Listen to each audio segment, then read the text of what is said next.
ได้ใส่สุดเอาละแม่เอามันจะไปเป็นช่องเนี่ยนะหน่วยจักบาทเจ้าขายอันนี้นะหน่วยจักบาทว้าวนะแม่น้อยอันซานแล้วนะอันนี้นั่นหน่วยละ200อยู่เฮือนนะ250เป็นใหญ่กว่านี้อันนี้หน่วยละ100กลางปั่นเลยบ่อันนี้สิเฮ็ดใส่อันเครื่องมือนี่แสนอะไรโอ้สารซื้ออันเครื่องมือเจ้าของอันอยู่อันเฮือนนั้นเขาเฮ็ดขายต่างหากอันนั้นเขาเฮ็ดขายเครื่องมือเขาเอ็ดอันมันหักบ่ได้ใส่เครื่องมือจังเทื่อนอนเขาก็บ่เทช่างคู่ไม่เป็นจ้ะซื้ออันเอ็ดแล้วเขามาอันเทเครื่องมือแล้วเขาหิ้วไปรถเทเครื่องมือแล้วก็บ่ได้ท่าคนสีได้ก็มาเอาแต่ละมือนะก็มาเอาแล้วก็มือบนท่าเขาสลักกับไปท่าเองบนท่าแล้วขายผ้ามือกับเอาไปโลดโอ้เวลามือนี่เขาเห็นเขาก็มาเทเอาไปอีกแล้วนี่มือนี่เขามือเขาจะมาเอาบ่เอิ้นได้พากันไปทั้งเรือนะบ้านนี้ก็บ่ได้ฮู้จักโอ้ยป่านนี้พอเขาไปผมเบิดจากตลาดน่ะไปอยู่คอยมีเงินโอ้มื้อนี้ตลาดอันคลองถมบ่มื้อนี้ตลาดคลองถมมันมีเงินบ่จุดขยะมื้อหาจุดขยะอะไรทางนี้ก็ดีมื้อเด็กสิเฮ็ดช่วมมื้อเด็กสิเฮ็ดช่วมบ่จักแล้วกระเท่าครับ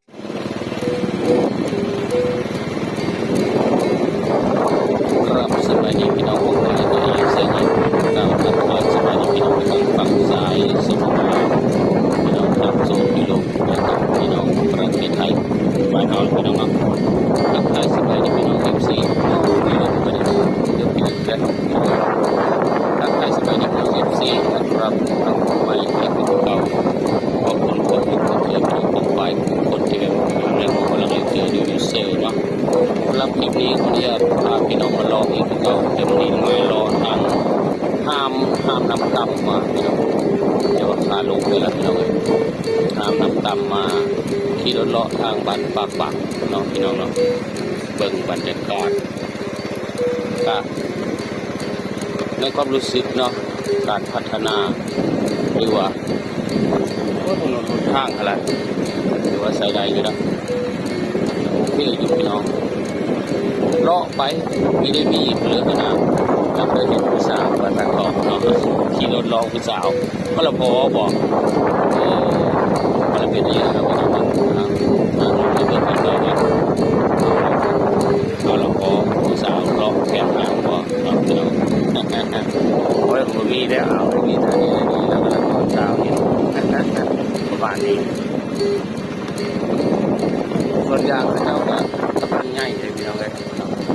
บางทีก็ได้ก็มีเป็นจีนเป็นไปแล้วก็มีทั้งนี้ก็เป็นทงไห้ทงหน้าเห็นเข้าหน้าฟังบรรยากาศถือว่าใส่ได้นะครับลมลื่นอันมองแห้งกับแห้งมองเขียวกับเขียวเนาะส่วนยางก็ลายได้พี่น้องเลยทั้งส่วนกำลังปลูกทั้งส่วนที่กรีดแล้วอันนั้นเป็นส่วนป่าทางนั้นเป็นส่วนยางกูนะคือเดี๋ยวเห็นแล้วเห็นคุณยาย2-3คุณยายเดี๋ยวฮัลโหลแล้วบ่ยายเดี๋ยว เดี๋ยวเอาไปสัมภาษณ์ไว้มีแม่นผู้สาวอ่ะนี่ขี่รถเลาะว่าเราเห็นผู้สาวมีเห็นผู้สาวได้นี่โอ้เพิ่นกำลังเทิร์นใหม่โอ้กำลังหดน้ำและเทปูนบอกพ่อไงเพื่อนละเทพื้นเลยได้พี่น้องเอ้ยเดี๋ยวเบิ้งมาสัมภาษณ์กัน2 สาวบ้านปักบังนี่ดูสิได้เบิ้งดูเอามาเบิ้งดูเพิ่นสานแล้วเลยนะอันนี้เอาไปยับเบิ้งเราไปท่าสแลกโอ้ฮะงามได้พี่น้องเอ้ยกระต้าน้อย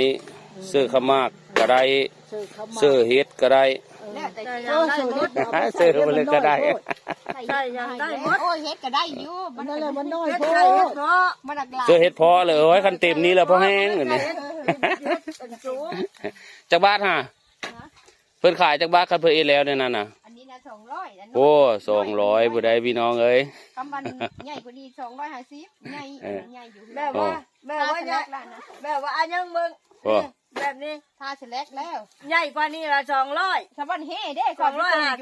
บ่ ซ้ำนี่ละ200 ทำนี่ละ200 นี่ละ200 กับน้อย ซ้ำใหญ่กว่านี้ละ250 กับน้อยกว่านี้150น้อยกว่านี้ น้อยกว่านี้ก็มี น้อยกว่านี้ก็มี โอ้เอ็ดเป็นเนาะเราเนาะ อันช่องปากอ่อมช่องปากกว้าง ปากกว้างอันนี้ ช่องปากกว้างช่องปากอ่อม นั่นโอ้มีหลายทรงอี มีหลายช่อง2-3 โอ้ ช่อง รายการเดียวกัน จุดขยะ ไปมือเลาะไปตลาดบัดนี้ยาย ตลาดแล้วนี่ ยายเราไปตลาดได้ค่อยหักละเลาะถุง ยายกระชิมจุดขยะยาย บ่วันนี้ไปจูดอันกลางแจ้งคือเขาได้จูดในโหมเด้อ เดี๋ยวเขามีเฮอจูดกลางแจ้งเนาะเขาก็จูดในโหมเหรอวะ เนาะก็มีเฮอจูดกลางแจ้งเพื่อนว่าเดี๋ยวจูดในโหมมันเป็นเพื่อแต่โรงงานเขาก็ยังควันกรุบยิ่งเห็นเป็นเพื่อเอามาโรงเรียนมาจากโรงเรียนแหละเลิกเรียนแหละ ไปเลาะอีกคือเก้าใหญ่ขี่รถเลาะไปเบิ่งบรรยากาศส้มบรรยากาศ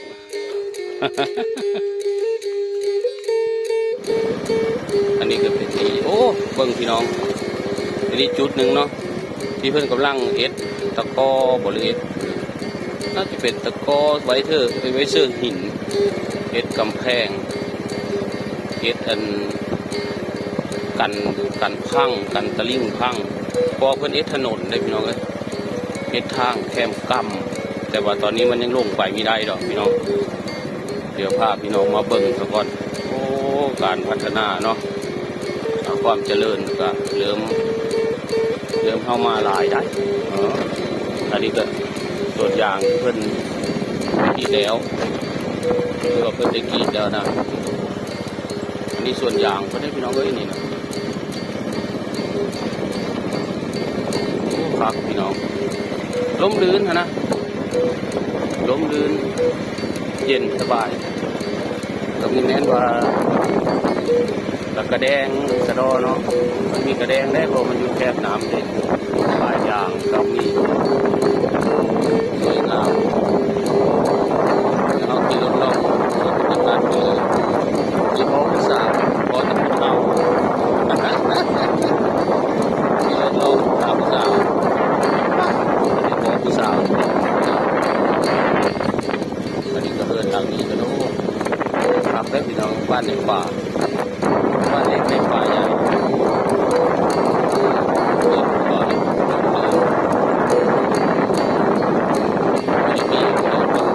รถเสียงรถเสียงเรือกับบริเวณเล็กน้อย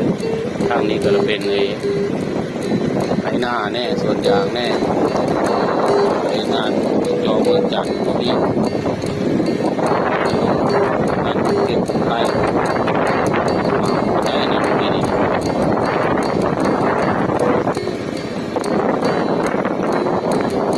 ประมาณนี้ก็น่าจะไปรอทางแดงคลิปนี้ขออนุญาตเลาะทางปูนก่อนมีรถเลาะทางปูนหาเลาะกับผู้สาวมีก็คุณอาขึ้นไปเลยเนาะแรงดินมันขึ้นไปแล้วนะบ้านนี้โอ้เป็นทางส่วนยางนี่แต่ยางนี่ก็พอแห้งแล้วคุณอาเอาเป็นหมูคูเนาะนี่แต่ยางเนี่ยฟังคุณกับพี่น้องแต่เป็นประหลัดได้กูมันเป็นประหลัดเอาก็เป็นชาวนานะก็นะฟังนี้ก็โอ้คักพี่น้องเลยหน้าคนนั้นเนี่ยเฮ็ดยังนะนอนเนาะนอนอยู่กลางมาน้อยนอนอยู่กลางข้างเลยปีนทองอยู่ก็เดียวว่าเขามอกมึงแล้วสะดอกอันนี้เห็นแล้วผู้สาวโอ้ยเป็นตะลัง เป็นตะลังไวๆเดี๋ยวมือใหม่คลิปหน้าจังหวัดภาพพี่น้องเฮาถนนสายนี้เลาะแคบป่าก็มีแต่ผู้สาวเขาอ่ะนะ เนาะเลาะไปเลยพี่น้องเลาะไปเลยเอาอะไรได้พออยู่กับผู้สาวข้ามไปนี่ก็ละเป็นตำบลทาราดเนาะพี่น้องข้ามสะพานมิตรภาพทาราดปากแม่นั้น ตลาดมิตรภาพไทยลาวนะตลาดปลาเก๋ารถเขาเจ้ามาจอดทีนี้เขาเจ้าหาน้องไม้นี่คนเลยเดินเนาะรถจอดหลายคันเลยหาน้องไม้ก็พูดข้างในอีกโอ้มีแน่นเขาเจ้ามาเอ็ดงานโอ้อะไรพี่น้องเพราะว่าเพิ่นเหลือเพิ่นเอ็ดถนนเด้ย้อนแสงเนาะอะไรโอ้เขาเจ้าเอ็ดอยู่ในหลุมเลยนะพี่น้องเลยไม่ได้ลงไปเบิ่งเนาะเขาเจ้าที่เขาเจ้าเนาะเจ้าไหนเขาเจ้าหายเด้มาถ่ายคลิปเขาถ้าเกิดเขาจะลักเป็ดลักไก่เด็ดเนาะโดนบอกไม่ได้เฮ็ดต่อมอมีไปเมิดได้แม่บอกเล็กเลือดพลเรือนมีแล้วแต่คาราเอสนะอันนี้เป็นสะพานเดี๋ยวพี่น้องนะสะพานข้ามน้ำกำข้ามไปบ้านตำบลพอดีนะตำบลท่าลาดโอ้ข้าเจ้ารักเห็ดทางถนนริมกำเนาะพี่น้องเนาะนี่ฝั่งนี้ฝั่งที่จัดงานลอยกระทงนะพี่น้องเดี๋ยวผู้ค้าตัวนี้เลยมาถ่ายบ้านพี่น้องเบิ่งอันนี้พี่น้องข้าเจ้าเอ็ดเคลื่อนกั้นตะลิ่งข้างโอ้สวยงามเลยพี่น้องเลยโบราณตัวเดียวเลยขี่รถลงไปเบิ่งก่อนนะพี่น้องเนาะถ้าพี่น้องลงเบิ่งก่อนหรือว่าในเรือพี่น้องโบราณ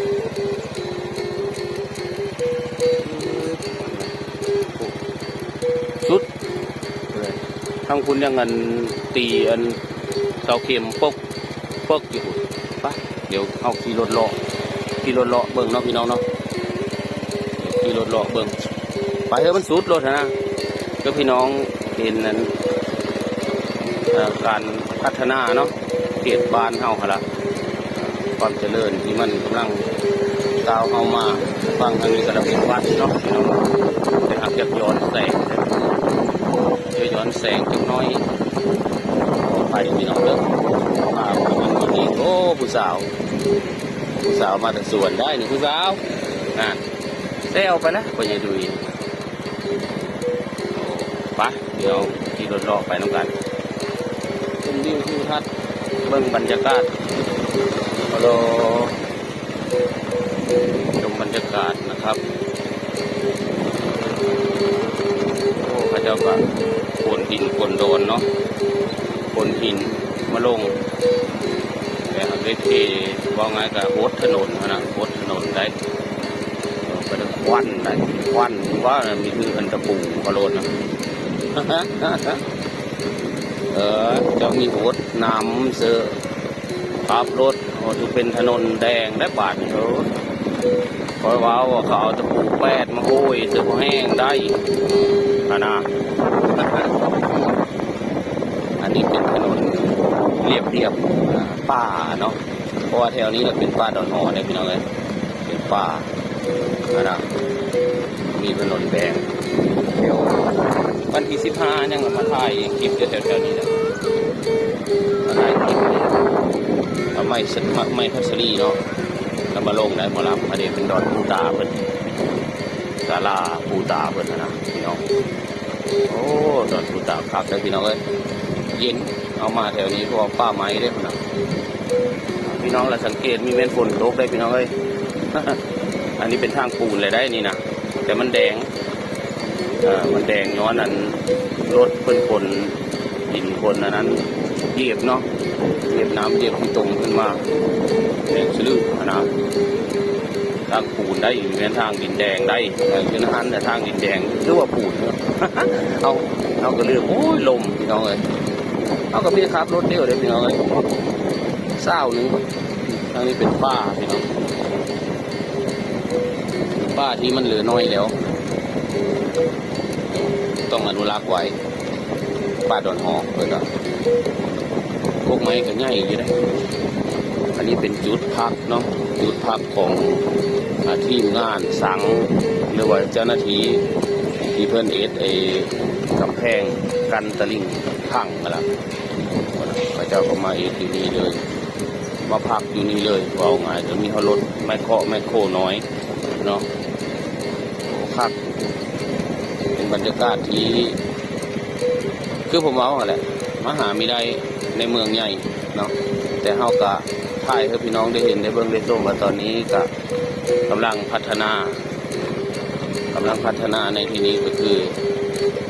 เฮ็ดกำแพงเนาะกำแพงกันตะลิงพังโอ้ยบ่ละคักเลยพี่น้องเลาะไปเลาะมาก็มีเห็นจักเทื่อผู้สาวมันมีผู้สาวได้เห็นได้คุยอยู่บ่เนาะพี่น้องเอาเลาะไปเบิ่งไปนี่แหละพี่น้องเอ้ยขอบคุณข้อมูลขอบเจอพี่น้องพวงฝ่ายนะครับที่แบบมาเป็นกำลังแรงกำลังแรงเจอดูยูเซอร์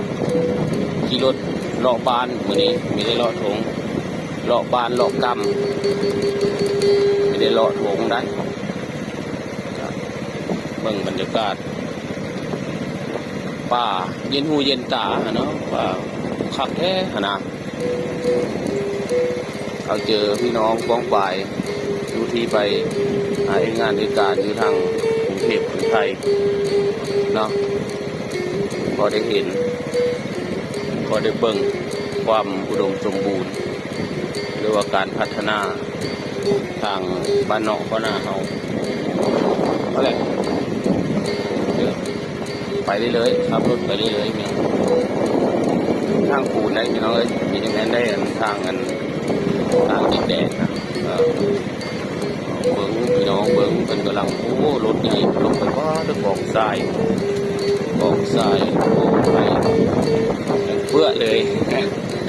ครับผมขี่รถล้ออายเอ้ย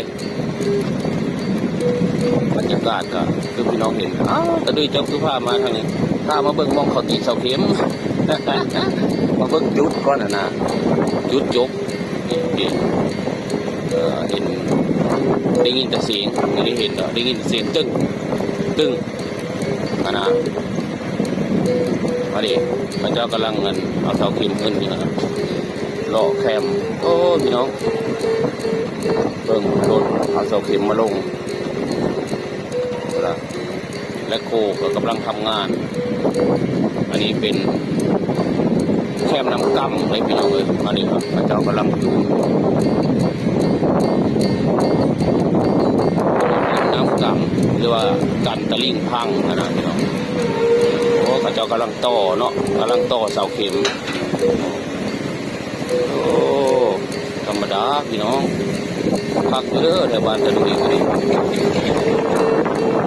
นั่นก็จะเป็น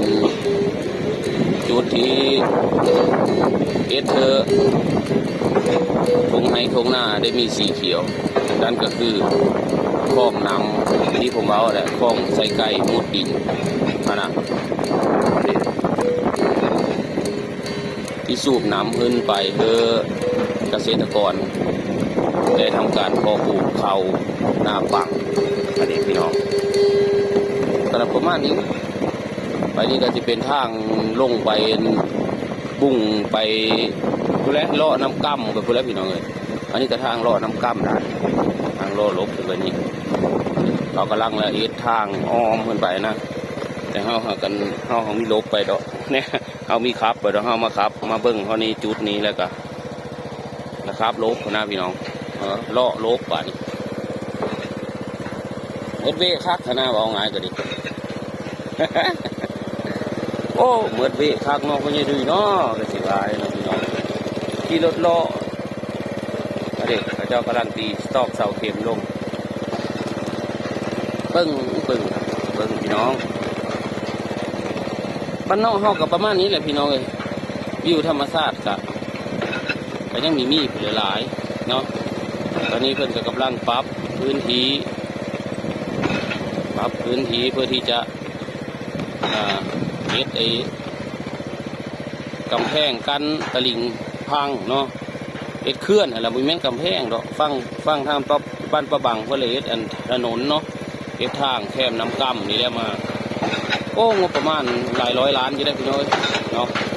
แต่ก็สุดยอดนะผู้เลยจะอยู่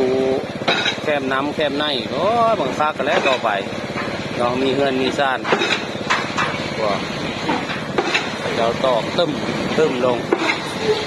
พักพี่น้อง เพิ่นก็กำลังเอาเสาเข็มลงมาแล้วตอกเสาเข็มลงไปบ่ล่ะโอ้ตอกเสาเข็มมันก็ตอก2 ชั้นได้พี่น้องเอ้ยเนาะเด็ดต้องแพงเอ้ยขับรถเลาะในนี้โอ้ไม่ได้เห็นผู้สาวดอกพี่น้องเอ้ยไม่ได้เห็นแต่3 สาวเท่าหันนะป้องเหมือนปะพี่น้องขับเลาะลงเลาะป่าเมื่อบรรยากาศ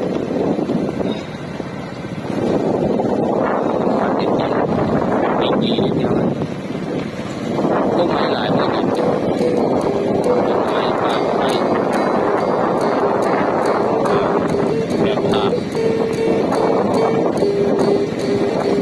นี่ละพี่น้องโอ้ปกขี้เหล็กเพิ่นก็โอ้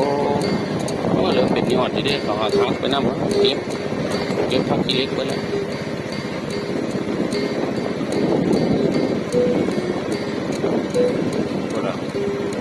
โอ้เขาเห็นมาน้อยเนาะมาน้อยยืนเก่งยินเด็กลอยโอ้โหทองเส้นใหญ่เนาะหมามาน้อยแขนทองขับได้แฟนสันขึ้นทางนี้ตรงนี้ลอยเอาไปนี่โอ้คู่มือนี่ทางมันก็ไปหลายพี่น้องเลยทางไปมองผู้แจมองเลยเพิ่นยังมีทันได้ที่กะเป็นทางแดงเป็นก้อนเนาะแต่คันมองเลยเพิ่นที่แล้วกะมันก็เลยเป็นทางผูกไปโอเคเนาะพี่น้องสำหรับคลิปนี้กะย่างมาประสมาพาควรฝากขอมอบเดียวพี่น้องผู้ไปผู้คนกันเลยกันเนาะที่แบบว่าเป็นกำลังแรงกำลังแรงเจอดียูเซอร์นะครับมาที่โลกไปน้ำกันเบิ่งส้มป้าวันนี้เอาป้าวันนี้ล้อป้าล้อแก้มน้ำกำล้อเบิ่งผู้สาวทำเป็นเฮ็ดมีกับผู้สาวนี่ฮะมีแต่ผู้เฒ่าพอได้คุยกับเพิ่นเล็กน้อยเนาะวันโอ้โหม้วนกันไปขอบคุณหลายๆที่พี่น้องแวะเข้ามาเป็นกำลังเจอกันป้าก็ขออนุญาตมาครับมาดูกำลังลงเลยพี่น้องกำลังเอาแม่คู่ลงคนงานเป็นงานอยู่เราก็ขออนุญาตบัตรคำเด้อพี่น้องเด้อขออนุญาตจบคลิปตรงนี้ก่อนจบขอพี่น้องวงปลายผู้คนเนาะอยู่ดีมีแห้งพี่น้องแซมนอนรับความเจ็บไม่ได้ของใครมีคุณพารักษาเทวดาคุ้มครองหากันได้มันกันผู้คนเนาะพี่น้องเนาะขอบคุณมากมายบ๊ายบายครับผมพบกันใหม่คลิปหน้าครับพี่น้อง